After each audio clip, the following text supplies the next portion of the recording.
C'est bon. Bonjour à tous et à toutes. Merci d'être présents et présentes ici à cet atelier sur les souffrances des animaux d'élevage et sur différentes initiatives qui existent pour les réduire. Je précise que l'atelier a été organisé à l'initiative d'Esther Benbassa et de Caroline Rose. Merci. Alors, des voix s'élèvent contre la souffrance des animaux d'élevage et on est ici heureux de les accueillir. Donc ces voix, elles sont citoyennes, elles sont associatives aussi.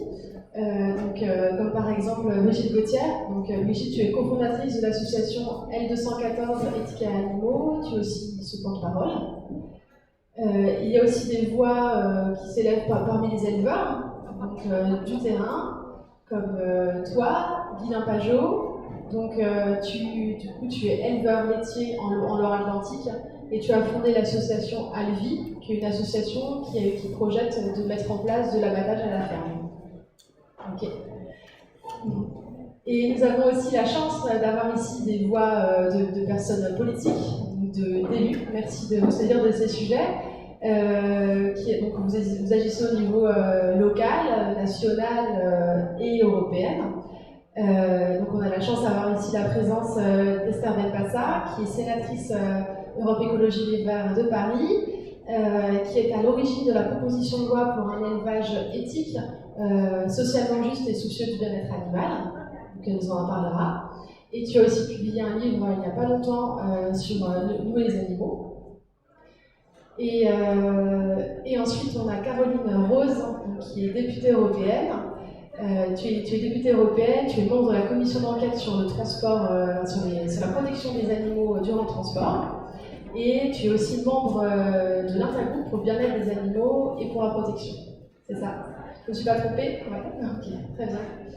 Alors, merci à tous d'être là et à toutes. On va déjà commencer par décrire un tableau noir, celui de la réalité de l'élevage intensif, qui est vécu par une grande partie des animaux, puisque c'est le modèle majoritaire de notre agriculture, que ce soit au niveau national mais aussi au niveau européen. Et du coup, vous, donc, à L214 Éthique et Animaux, vous faites des enquêtes depuis votre création, depuis 2008, pour témoigner de la façon dont les animaux sont traités. Est-ce que tu pourrais nous décrire ce que vivent les animaux et ce qui s'y passe? Déjà, merci pour cet atelier, pour l'organisation, pour l'invitation. Effectivement, l'élevage intensif en France, on a encore une image assez d'épinal de ce que peut être l'élevage, parce qu'on a des professionnels, voire même des ministres, qui nous disent que l'élevage intensif, ça n'existe pas en France.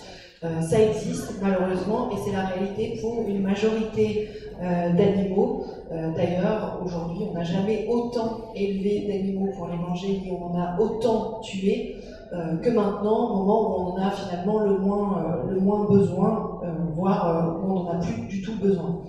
En France, les animaux en élevage intensif, c'est-à-dire ces élevages où ils n'ont aucun accès à l'extérieur, ça représente 80% des animaux qui sont tués chaque année pour obtenir de la viande, du lait, des œufs. C'est aussi une réalité pour la majorité, pour les poissons d'élevage. Alors là, on ne va pas parler d'accès au plein air, on va pas se mentir, mais avec des densités, des bassins dans lesquels ils sont et où ils sont tous serrés les uns contre les autres.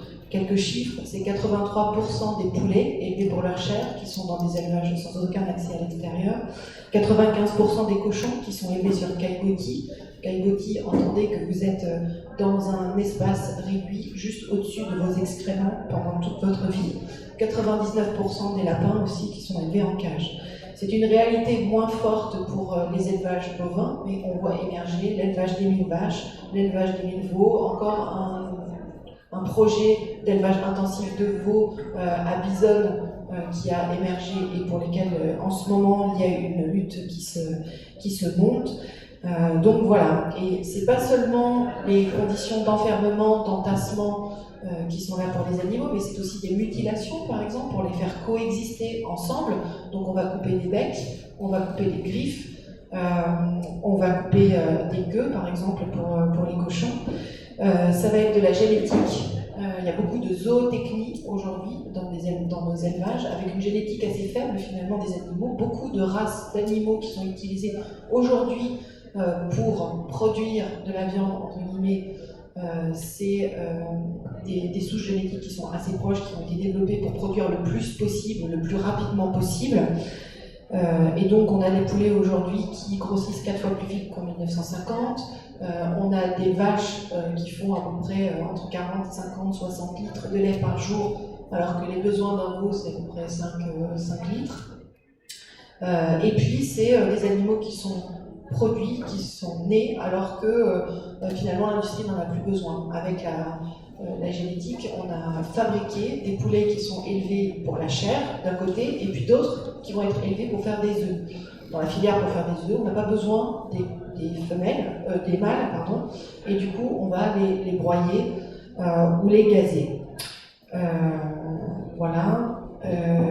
On a fait des progrès scientifiques en sciences cognitives, en éthologie. On sait que les animaux aujourd'hui, notamment ceux qu'on élève pour les manger, ont des états de conscience. En tout cas, tout est en place pour qu'ils aient des états de conscience.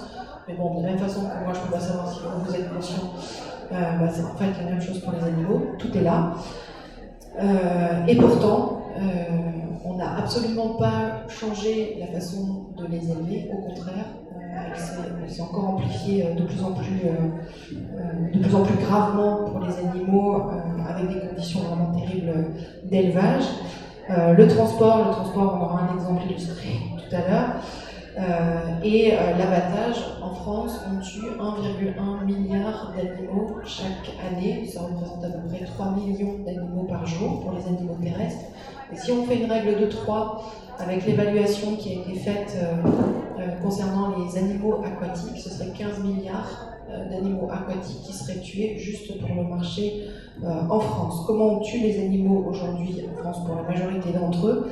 Ça se passe dans des abattoirs, qu'ils soient bio, label rouge, ou qu'ils soient pour l'abattage standard ou rituel, c'est dans les mêmes abattoirs que ça se passe, avec les mêmes méthodes d'abattage, avec ou sans étourdissement. Avec étourdissement, ça va consister soit par percussion du crâne, et puis on va détruire une partie du cerveau pour les rendre inconscients, insensibles. Ça va être par l'électricité, notamment par exemple pour les poulets. Et ça va être avec le gaz, par exemple pour les cochons, au dioxyde de carbone. Et ça peut être aussi sans étourdissement, notamment pour les abattages rituels à la ou cachère, mais aussi c'est une réalité pour les poissons.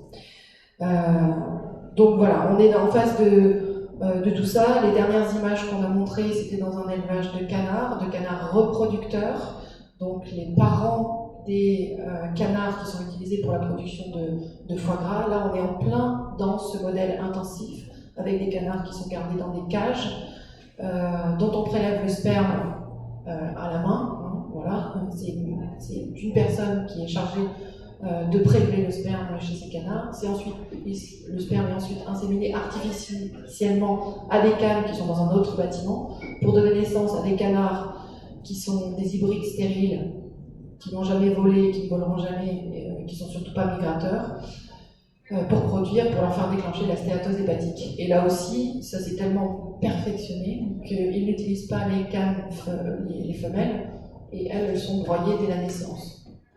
Donc voilà, c'est une illustration aussi. Et là, on est dans l'IGP canard à foie gras du Sud-Ouest.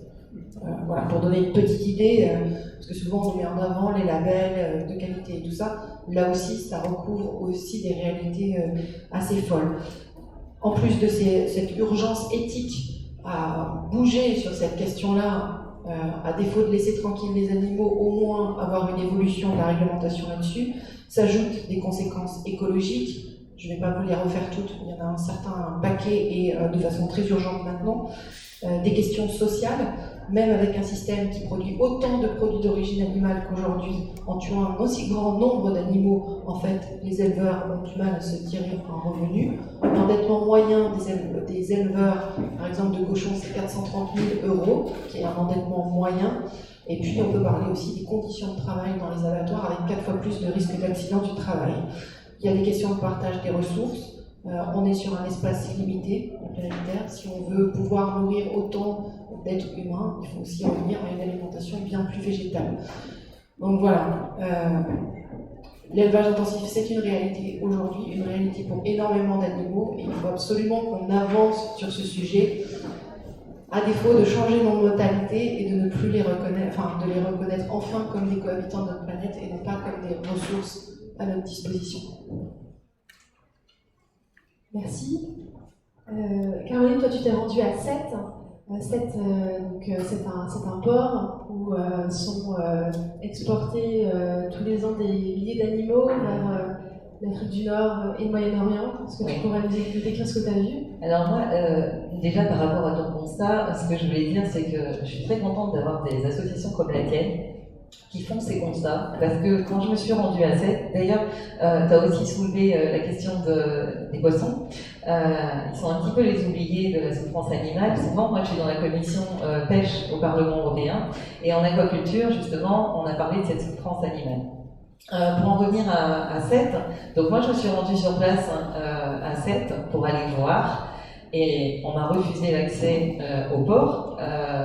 Donc j'ai essayé de faire des images, de prendre des images et de constater, donc ça n'a pas été possible.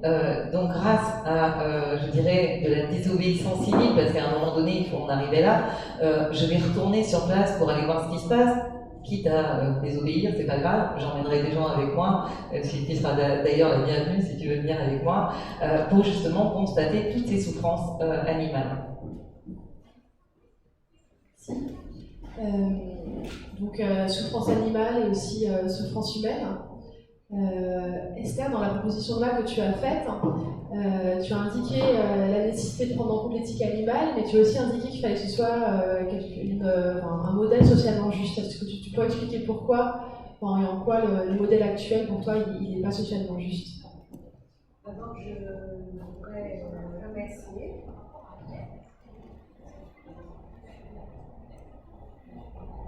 Merci de me donner la parole. D'abord, je voudrais remercier les organisatrices et organisateurs de ces journées qui ont organisé ces ateliers et ces événements dans les plus mauvaises conditions qu'on puisse connaître en raison de la contamination par le Covid et qui continue, et ils l'ont fait dans peu de temps, et vraiment c'est formidable. Bravo à elles et à eux. Alors, je voudrais répondre à ta question. C'est vrai que dans ce texte que nous avons préparé, que mon cabinet m'a aidé à préparer, nous avons aussi voulu prendre en considération disons, le cas de ces agricultrices et agriculteurs, plus d'agriculteurs que d'agricultrices, qui seraient secoués par cette loi, puisque nous mettons quand même un moratoire qui serait 2025. C'est court, puisque pas mal d'agriculteurs font de l'élevage éthique, de l'élevage non éthique. Alors quand on regarde cet élevage intensif dans le Morbihan par exemple, 120 000 poulets, 1000 vaches dans la Somme, 23 000 porcs au Sable d'Olonne en Vendée, 1200 taurillons à Coussay-les-Bois dans la Vienne, on peut multiplier les exemples. Cette agriculture plutôt cet élevage, n'est-ce pas, intensif, fait que les agriculteurs en pâtissent largement de cette concurrence déloyale que leur imposent les abattoirs de masse. Outre des conditions de travail éprouvantes et aliénantes, le risque de suicide est plus élevé de 12,6% chez les agriculteurs par rapport aux autres catégories socio-professionnelles. Il y a vraiment des raisons à cela. Il n'y a pas que la souffrance des animaux, il y a aussi la souffrance de ceux qui s'adonnent à cet élevage. Les animaux subissent ces fermes usines, mais aussi, comme je l'ai dit, les agriculteurs. Ce modèle intensif devient actuellement quasiment hégémonique, puisque 80% des animaux qui sont abattus viennent d'élevage industriel. Ça, c'est le chiffre que tu as donné d'ailleurs. Alors, il faut trouver un modèle agricole qui fasse, disons, ses preuves, mais pour cela, faut-il accompagner. L'élevage éthique, ce n'est pas des mots, il faut passer aux actes, et pour les actes, il faut accompagner les éleveurs pour faire ensemble la transition. Parce que ça ne se fera pas du jour au lendemain, ça prendra du temps, et pour cela, nous préconisons des solutions dans ce texte de loi que nous avons déposé. D'ailleurs, il y a un texte transpartisan, puisqu'il n'y a pas que la gauche qui a signé, mais aussi des sénateurs et sénatrices de sensibilités différentes, que ce soit centristes, de droite, etc. On sait bien que beaucoup de gens aujourd'hui s'intéressent à ces questions et on a vu d'ailleurs ces pétitions. D'ailleurs, vous aviez lancé une pétition en septembre 2019, une initiative citoyenne, 87%, n'est-ce pas, des chiffres, des personnes interrogées se disaient opposées à l'élevage intensif. Et là, on voit dans le dernier sondage publié par Le Monde que ce sont les mêmes chiffres. Ils n'ont pas bougé, donc ils sont toujours très élevés. Il y a une petite variation, et néanmoins, on voit combien la population française de tous âges s'oppose à l'élevage intensif. Et nous, écologistes, nous voulons plutôt un modèle agricole, un modèle d'agriculture paysanne. Nous souhaitons que cette agriculture soit proche du local et respectueux de la nature. Une agriculture soucieuse du bien-être de l'animal, mais aussi de son paysan. Et là, vraiment, on a beaucoup insisté dans ce texte. Un modèle qui va favoriser les circuits courts, subventionner l'abattage de proximité et limiter le recours aux énergies fossiles et aux pesticides. Alors, le but, c'est de mettre en place une agriculture de qualité pour une meilleure transparence pour les consommateurs, ça va de soi, et une plus grande prise en compte du respect des cycles naturels de l'animal. Alors, on ne peut pas faire,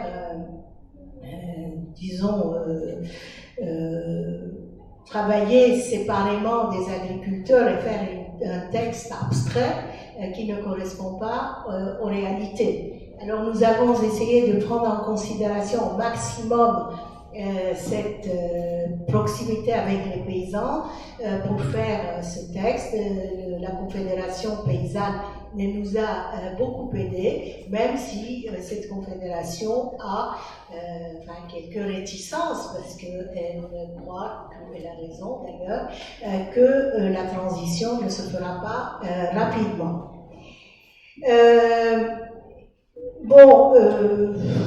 Qu'est-ce que je peux vous dire encore?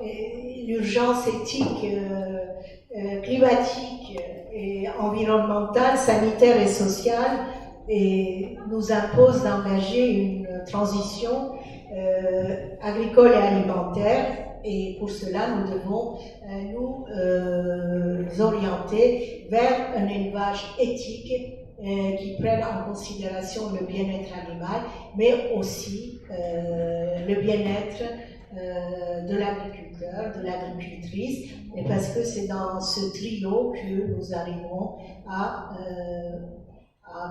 effectuer des changements en la matière. Merci. Merci. Alors, Guilain, tu vas peut-être pouvoir du coup nous parler des transitions. Toi, avec d'autres éleveurs et éleveuses de ton territoire, Vous êtes élevé contre à la fois les transports longs qui existaient, le fait de donner vos animaux à un abattoir sans savoir comment ça allait se passer aussi. Est-ce que tu pourrais nous expliquer votre projet, comment vous l'avez mené et pourquoi? Bonjour à tous, merci de votre invitation.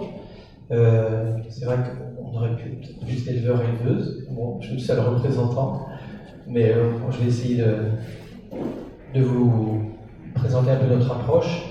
Donc notre méthode de lutte est un petit peu différente au niveau du groupe d'éleveurs, puisque l'idée c'est plus justement de vraiment mettre en œuvre une méthode d'élevage respectueuse des animaux, des hommes, comme l'a dit Esther tout à l'heure.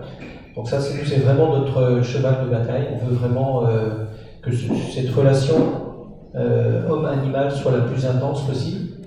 Elle conduira forcément vers des choses positives. C'est vraiment l'idée d'un modèle agricole basé sur la polyculture élevage, qui sont des choses très complémentaires. La présence de l'élevage sur un domaine assure notamment tout ce qui est fertilité, entretien des prairies, assure aussi la production du lait, la production de la viande. Donc tout ça, cette fonction nourricière des animaux est fondamentale et elle commence dès le sol. C'est-à-dire qu'un sol fertile, dont la fertilité est assurée par le fumier des animaux par exemple, ou même leur simple bouse, c'est essentiel. Et nos sols se sont bâtis de cette façon-là. Donc, partant de ce principe-là de l'importance de cette relation homme-animal, on a lancé une réflexion il y a 4 ans maintenant de pouvoir emmener notre mission d'éleveur et d'éleveuse jusqu'au bout, c'est-à-dire faire naître, pouvoir élever, mais aussi accompagner nos animaux jusqu'à leur mise à mort. Donc, dans notre cahier des charges, il y avait vraiment, oui, cet accompagnement jusqu'au bout de nos animaux. Un animal qui ne quitterait pas son lieu de vie sur lequel il est né, et permettre de faire sur un même lieu, de mettre en présence en même temps l'animal, l'éleveur, l'éleveuse et l'abatteur. Pour nous, ça a vraiment du sens de pouvoir le faire dans ces conditions-là, du sens autant pour nous en tant qu'éleveurs, autant que pour les métiers qui sont très très importants que ceux des abatteurs et des bouchers. Et le fait de pouvoir le faire, cette mise à mort sur un même lieu et en même temps, nous paraissait très très important. Donc on a cheminé au sein du collectif A-Alvi. Le cycle, c'est abattage des animaux sur leur lieu de vie. Donc ça, c'est vraiment notre fil conducteur à tous. Et aujourd'hui, on est 150 éleveurs et éleveuses à être regroupés sur 2 départements de l'Ouest, donc Vendée et Loire-Atlantique. On avait commencé ce travail-là avec un abattoir existant il y a maintenant 2 ans. Donc on était sur le point de concrétiser la méthode que je vais vous présenter tout à l'heure. Et malheureusement, comme toute la logique qui se passe actuellement de l'industrialisation de ces secteurs-là d'activité, l'abattoir de Chaland a été racheté par un grand groupe industriel, fermé dans la foulée, et dans la logique qui court aujourd'hui, c'est-à-dire que sans cesse l'abattoir s'éloigne des fermes.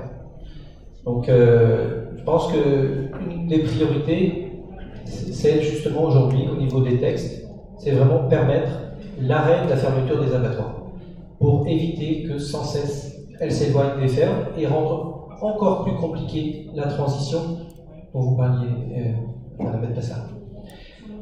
Donc ce travail-là, donc techniquement, il y a une unité fixe dans notre projet qu'on va appeler abattoir, même si ce lieu-là n'est plus le lieu d'abattage des animaux. On va l'appeler abattoir quand même, parce que dans d'autres cas, ça pourrait être un abattoir qui existe déjà. Nous, je vous disais, sur le secteur, alors qu'on est un gros département, 2 gros départements d'élevage, la Loire-Atlantique n'a plus d'abattoir. Donc l'idée, c'est de recréer une unité Donc de cette unité qu'on appelle abattoir partent un caisson, un véhicule. Un caisson, c'est une remorque routière derrière une voiture, hein, on est d'accord. Un personnel, l'abatteur de l'abattoir, le boucher de l'abattoir. Donc il vient sur la ferme. Là sont présents l'éleveur ou l'éleveuse, avec l'animal qu'il y aura à abattre. Donc le coup de matador, dont tu parlais tout à l'heure, Brigitte, le coup de matador est donné sur le lieu de vie. Et là, comme c'était très bien dit aussi tout à l'heure, l'animal n'est plus conscient. Et nous, c'était ça notre importance, c'est-à-dire que l'animal n'est plus à subir de changement de lieu et de transport. Donc, une fois cette inconscience donnée, l'animal est mis au-dessus du caisson. Le caisson est bien un prolongement de l'unité fixe d'abattage. Vous me suivez toujours? Et c'est en ça qu'aujourd'hui on répond au texte actuel, qui est bien d'abattre, c'est-à-dire la saignée aura lieu dans le caisson, qui est l'abattoir. Mais c'est là et sur nos fermes. La contrainte qu'on a derrière, c'est 1 heure de temps entre la saignée et l'éviscération, c'est-à-dire la poursuite du travail qui aura lieu sur la carcasse.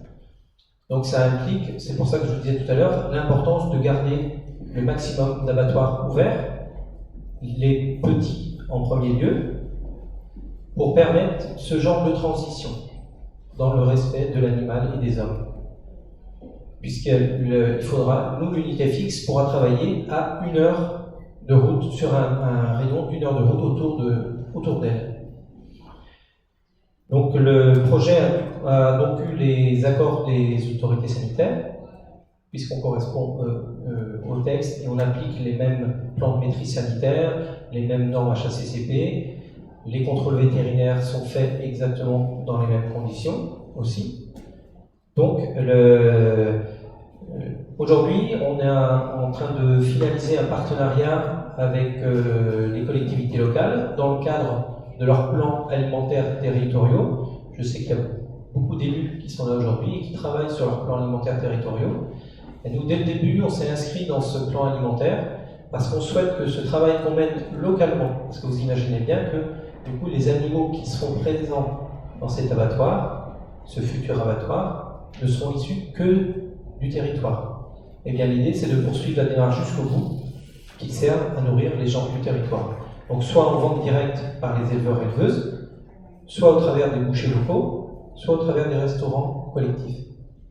Donc pour nous, cette démarche d'implantation territoriale, elle est essentielle. Elle permet de continuer ce travail de relocalisation, de continuer à faire du lien entre le monde rural et le monde urbain. Nous, le gros pôle, c'est Nantes. Et Nantes est partie prenante de ce travail-là pour permettre cette connexion ville-campagne qui est essentielle, pour qu'on se comprenne mieux, qu'on se comprenne plus, pour qu'on puisse nous exprimer le pourquoi on élève nos animaux, comment on leur assure des conditions de bientraitance, et en plus, notre schéma économique tel qu'il est proposé tient la route. C'est-à-dire qu'on atterrit à des coûts d'abattage qui sont du même ordre que l'abattage classique. Mais par contre avec un système dédié. C'est-à-dire que l'abattoir qu'on crée n'aura pas de bouverie, c'est-à-dire que les animaux n'y arriveront pas vivants. Merci. Ouais. Excuse-moi, le temps tourne, il est toujours contre nous. Je vais juste préciser quand même que cette fameuse importance de l'élevage et de la polyculture élevage, et ça il faut vraiment qu'on en ait conscience, la fertilité de nos sols en dépend.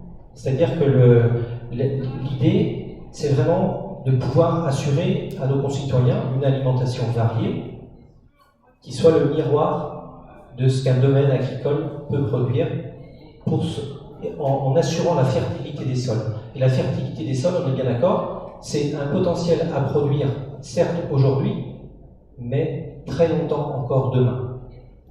Et ça, pour nous, l'animal a une vraie fonction, et c'est cette mission-là qu'on lui demande de nous nourrir, au travers de, certes, son laine et sa viande, mais aussi toute la fertilité qu'il assure de nos sols pour garder leur potentiel de production de végétaux.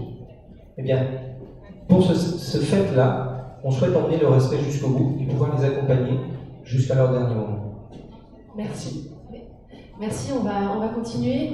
Alors, tu parlais du nécessaire amendement et de la polyculture élevage.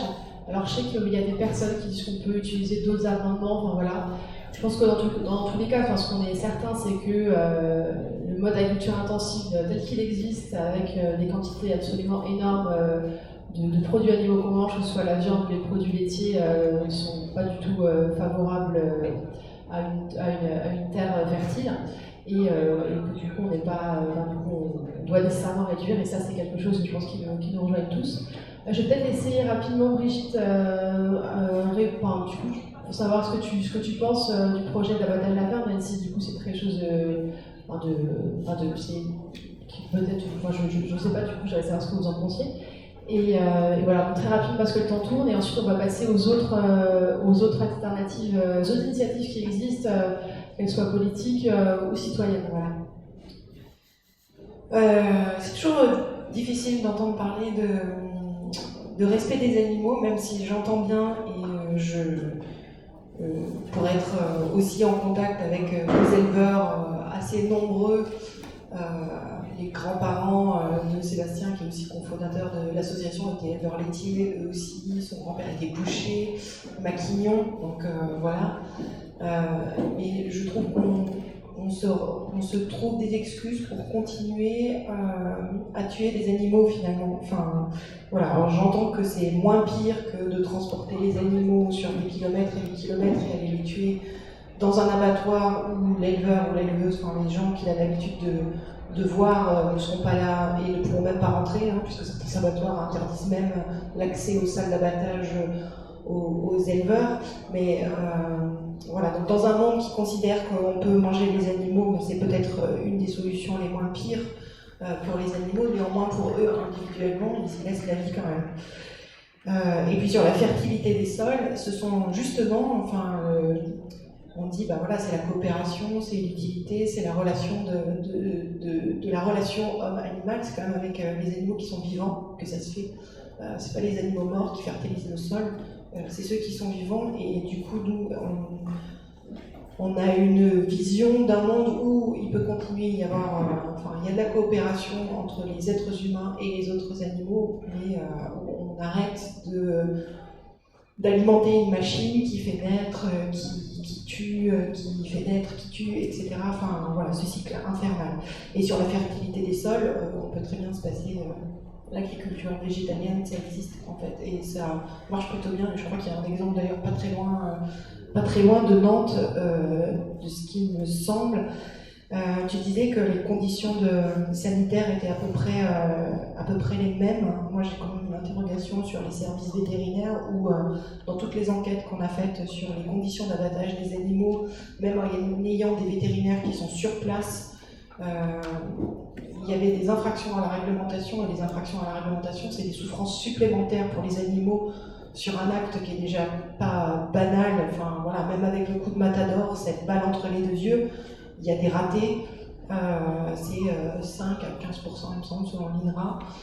Donc voilà, c'est tout un processus par lequel je crois il va falloir qu'on passe de toute façon sur la réduction du nombre d'animaux qu'on va tuer pour être mangés, réduire, aller vers un élevage qui soit moins pire pour les animaux, au moins supprimer le pire aujourd'hui de ce qui existe, qui est effectivement l'élevage intensif. Mais il y a vraiment cette réflexion à mener sur la légitimité de continuer à considérer les animaux comme des ressources, où je vois qu'il y a quand même il y a vraiment un paradigme qui change complètement à partir du moment où on considère quelqu'un comme un compagnon, quelqu'un même d'une autre espèce comme un compagnon, ou comme quelque chose d'utile qu'on va utiliser simplement et nier son intérêt à vivre pour quelque chose qui ne nous est pas utile aujourd'hui. Je pense qu'on aurait un positionnement différent si on était en situation de survie, en situation de nécessité de tuer les animaux, mais c'est pas le cas aujourd'hui. Cela dit, aujourd'hui, concentrons-nous sur le plus important, justement les initiatives qu'on a en commun pour supprimer au moins les pires conditions d'élevage et d'abattage des animaux. Et puis ensuite, on pourra avancer encore, débattre sur est-ce que oui ou non on continue d'utiliser les animaux pour les manger. Oui, parce que l'élevage intensif, c'est 80% des animaux, donc c'est vraiment la grosse priorité sur laquelle on se rejoint. Vous rejoignez tous. Peut-être qu'on va pas après, on va. Peut-être. Les deux sont priorité. Pour pouvoir assurer cette transition, il faut que le support de la transition soit prêt. Sinon, ça veut dire autre chose. Ça veut dire qu'on détruit sans rien reconstruire. Donc je pense que les deux sont importants. Et ça dépend des choix. Et c'est pour ça que avec une approche polyculture élevage, fertilité des sols, je maintiens. Tous les sols n'ont pas une capacité à pouvoir se passer des animaux. Très peu de sols ont une capacité à se passer des animaux. Donc, pour être fertile et garder cette fertilité, donc il faut qu'on puisse assurer cette transition. Donc, je suis très content que vous nous accompagniez dans ce nouveau projet, parce que aujourd'hui, il n'y a pas d'alternative à l'abattage. La seule alternative, c'est celle qu'on propose. Donc, je vous remercie de vouloir la mettre en avant et faciliter, faciliter toutes les démarches et notamment les démarches médiatiques pour nous permettre de naître dans de bonnes conditions. Merci. On va passer aux autres initiatives aussi qui existent, qui peuvent être politiques. Par exemple, au Parlement européen, Caroline, il y a la commission d'enquête sur le transport des animaux, sur la protection des animaux pendant le transport, qui a vu le jour il y a quelques mois. Qu'est-ce qu'on peut en attendre et pourquoi elle est née? Parce qu'en fait, il y a déjà beaucoup de réglementations qui existent. Pourquoi elle est née? Alors elle est née grâce au combat des écologistes, parce que ça fait un certain nombre d'années que les écologistes la demandent. Aujourd'hui, elle a été enfin acceptée, donc c'est une grande victoire pour les écologistes d'avoir cette commission en place. Elle sera mise en place réellement et effectivement au mois de septembre. Donc moi je suis fière de faire partie de cette commission d'enquête. Je serai coordinatrice de cette commission pour le groupe des Verts. Et en fait, on va reprendre le travail qui avait déjà été fait, mais malheureusement qui n'a pas fait bouger la Commission européenne. On va reprendre ce travail, on va faire des actions de terrain, amener des délégations pour faire des constats sur place, des constats, je dirais, des délégations officielles et officieuses, parce qu'on va devoir faire des délégations officieuses, pour se rendre compte des violations qu'il y a sur ces transports d'animaux. On parlait de 7 tout à l'heure, quand on voit qu'il y a des camions qui roulent pendant 15 heures avec des animaux qui sont déchargés au port sans aucun contrôle de réembarquement sur le bateau. Les camions ne sont pas en adéquation avec la conformité, les animaux n'ont pas d'eau, ils n'ont pas suffisamment de paille, ils sont en surpopulation dans les camions, donc tout ça, il va falloir qu'on soit vigilant, faire des contrôles et mener cette enquête. Il faut savoir que la commission d'enquête, elle est mise en place pour une période d'1 an. Alors 1 an, on dit 1 an c'est long, mais non, 1 an c'est court. Parce que le temps de faire la feuille de route, de mener l'enquête, de rendre le rapport, alors je ne travaillerai pas sur le texte définitif, mais c'est mon collègue Thomas Weiss, qui fait partie de la commission Agri, qui va travailler aussi sur le rapport définitif. On travaillera ensemble et en collaboration, et on remettra ce rapport et on mettra une pression à la Commission européenne, comme on l'a fait l'initiative citoyenne sur l'élevage en cage aussi. Donc là c'est pareil, il faut qu'on fasse bouger la Commission par rapport à ça, et c'est ce qu'on va faire lors de cette commission d'enquête, et je suis très fière de faire partie de cette commission. Et on va faire bouger les choses. Merci à toi. Merci. Maintenant, je vais interroger Esther sur ta proposition de loi. Où elle en est actuellement, de quoi tu as, qu'est-ce que tu en espères et de quoi tu as besoin pour qu'on aide à la faire pousser. D'abord, comme pour chaque loi, j'espère qu'elle sera votée. Ça, c'est le plus important. Et on verra, puisqu'il se peut qu'on ait un groupe au Sénat à la rentrée, après le 27. Et là, je crois que nous pourrons aller plus loin et débattre de ce genre de loi. Et je voudrais dire qu'il y a quelques textes, quelques copies de ce texte qui se trouvent à votre disposition. J'en ai apporté, vous pouvez en prendre pour regarder de visu ce texte. Alors, très rapidement, j'aimerais bien en parler et résumer ce texte. L'article premier de ce texte, c'est bien sûr éviter toute souffrance à l'animal, toute souffrance inutile. Donc,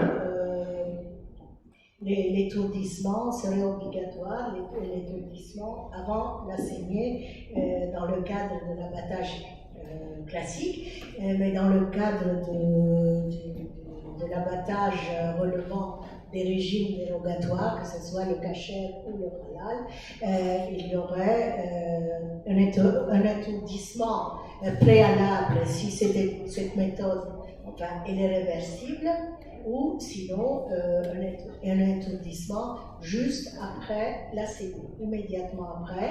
Il y a des pays comme l'Indonésie qui exportent la grande partie de la viande halal, et l'Indonésie pratique l'étourdissement.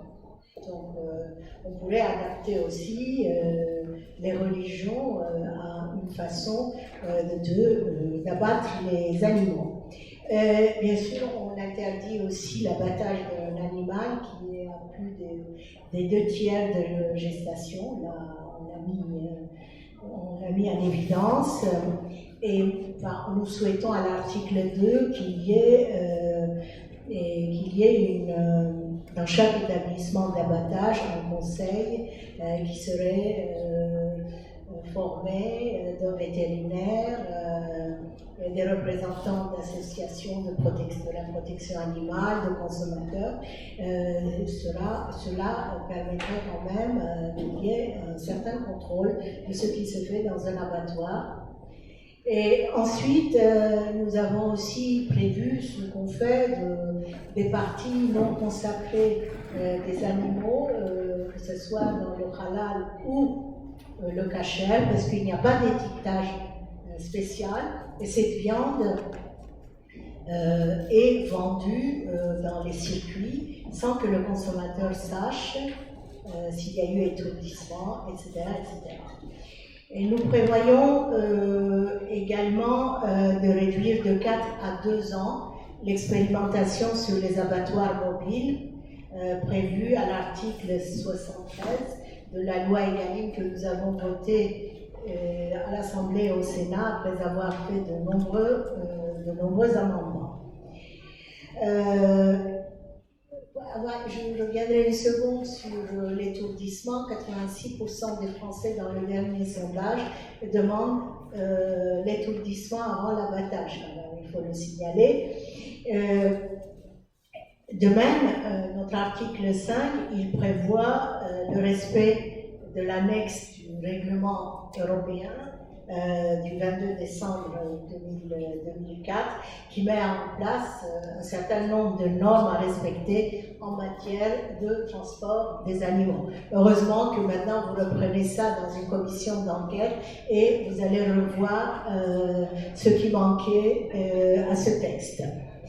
L'article 6 instaure également la limitation de la durée du transport, prévoyant également le transport des femelles gestantes au-delà de 2/3 de la période de gestation. Là, il y aurait une interdiction, ce qui est, à mon avis, pas négligeable. Et je termine.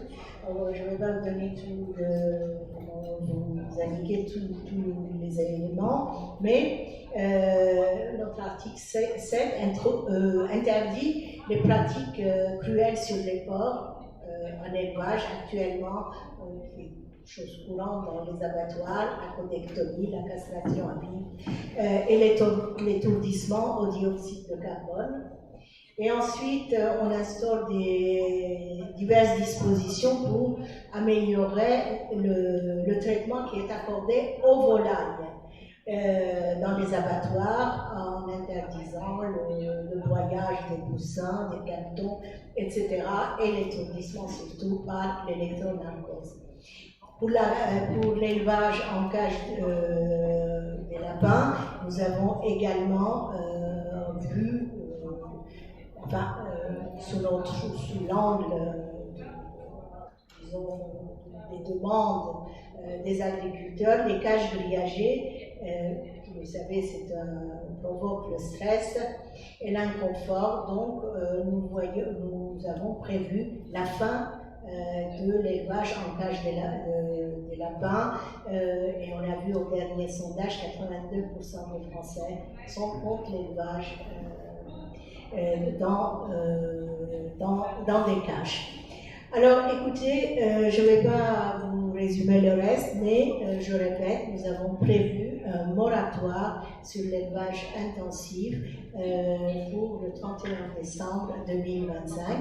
Bien sûr, comme tous les moratoires, celui-ci est aussi, disons, je vais l'adapter aux demandes. Et je finirai en vous répondant, nous ne vivons pas dans une société parfaite, végétarienne ou végétalienne. En attendant, faisons de notre mieux pour que la consommation de viande se passe dans de bons termes, aussi bien pour le consommateur et en amont, bien sûr, pour l'agriculteur et pour l'animal. Alors voilà, c'est une étape intermédiaire avant d'arriver dans ce monde magnifique, idéal, où nous serons différents et nous nous conduirons différemment et nous nous alimenterons différemment. Merci, je vois que le temps tourne et puis on voulait parler rapidement du référendum d'initiative partagée sur les animaux. Je ne sais pas si tu peux en dire vraiment 2 mots, mais très très rapidement, parce que je pense qu'on n'aura pas le temps de prendre 2 questions tout de suite. Oui, le référendum d'initiative partagée a été lancé par des ONG et par des personnalités, notamment des start-upers, avec 6 mesures. Celle qui concerne justement les conditions d'élevage, c'est celle qui demande l'interdiction de l'élevage intensif et l'interdiction de l'élevage en cage, avec des dates butoirs qui sont justement prévues pour qu'il y ait un temps d'adaptation de l'élevage aujourd'hui. Évidemment, ça se ferait en parallèle d'une réduction forte de la consommation de produits d'origine animale, et ce qui est demandé de toute façon de tous les points de vue aujourd'hui. Voilà, et pour l'instant, il y a 550 000 soutiens d'inscription sur le site. Il faut qu'on réunisse 185 parlementaires. Esther, tu fais partie des soutiens aujourd'hui. On est à peu près à 130. Ensuite, la proposition de loi référendaire sera déposée et il faudra réunir à ce moment-là 4,7 millions de signatures. Donc, je vous encourage à vous inscrire en 9 mois. Ouais. Je vous propose de vous inscrire sur le site référendumpourlesanimaux.fr pour être tenu au courant du déclenchement justement de ces signatures très officielles, sans doute par une interface très poussive, difficile. Donc, il va falloir s'accrocher même simplement pour pouvoir signer et exprimer son opinion. Mais voilà, c'est très important. Et sur les initiatives aussi, qu'on a peut-être un mot sur les municipales, où aujourd'hui il y a justement pas mal de nouveaux élus à des postes clés dans les municipalités. Et là aussi, on peut agir contre l'élevage intensif, contre certaines conditions d'abattage et pour davantage de place à l'alimentation végétale. C'est le sens de ce qu'on a sur politique et animaux avec notre charte Une ville pour les animaux. Et du coup, voilà, on est prêt à accompagner. Je voudrais juste rajouter un mot, c'est qu'il faut continuer aussi à se mobiliser sur l'élevage en cage, contre cet élevage en cage, parce que ça a commencé à faire bouger la Commission européenne, mais il faut encore se mobiliser par rapport à ça pour continuer à les faire bouger, pour pas que ça s'arrête à un moment donné. Sur la publicité, l'association Alvi a lancé sur une plateforme participative Mimosa un appel à dons. Donc si vous pouvez aller par curiosité voir tout notre travail, comment il est construit, pourquoi il est fait, par qui il est porté, et si le cœur vous en dit, de faire un don. Il nous sera fort utile pour garder cette indépendance qu'on souhaite avoir au sein de cette organisation, cet outil, pour mener à bien le projet de façon où ça serait piloté par les citoyens et les éleveurs. Merci. Merci. Si vous avez des questions, je vais savoir avec les interlocuteurs après. Je suis désolée, on n'a pas spécialement le temps de faire les questions-réponses. Je voudrais juste conclure en vous remerciant d'avoir été tous et toutes présents, même avec des avis divergents sur peut-être la finalité de la vision qu'on a de coopération entre les animaux. C'est pas toujours simple de discuter quand on n'a pas une vision commune, mais je pense qu'on a tous cette vision de l'urgence d'arrêter l'élevage intensif et d'améliorer ce qui existe. Et du coup, merci à vous d'avoir mené cet échange intelligemment, qui n'est pas toujours simple à faire. Merci beaucoup. Voilà.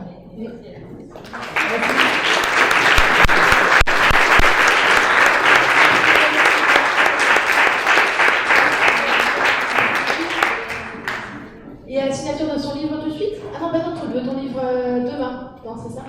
Non, c'est pas ça. Oui, après les G2. Ouais, d'accord. Et deux mots encore, merci à Antoine Antoine qui est là, d'avoir été organisé cet échange. Et à la Com Agriculture qui est là dans la salle. Et puis merci à François de nous filmer et d'enregistrer nos échanges. Merci beaucoup.